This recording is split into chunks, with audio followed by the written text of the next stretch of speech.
Hey there folks. If you recall, back in November we took you along to the Knutson family house and we did a consult for them regarding some changes they wanted to make to their backyard.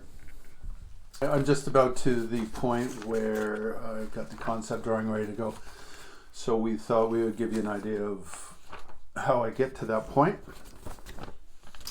This is called a base map or base drawing.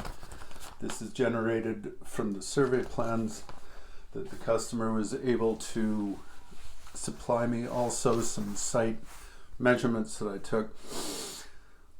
It shows the features that are not going to change, being the woodshed, and this dotted line here indicates the position of the drainage field, which at this stage cannot be encroached on.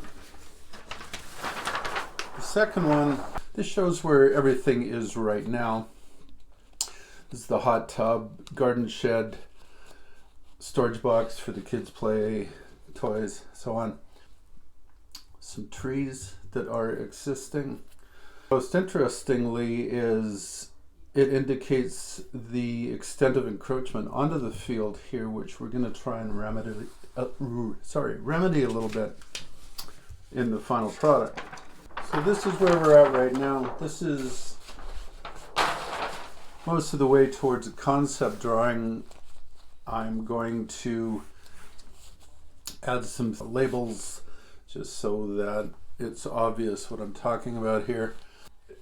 It shows a rejigging of everything except this woodshed to make the best use that we can of the property to keep the encroachment onto the septic field to an absolute minimum, to strategically block out the unwanted views whilst hopefully keeping sense of enclosure to a minimum. I will finish this up and we'll keep you posted as to how things go from there.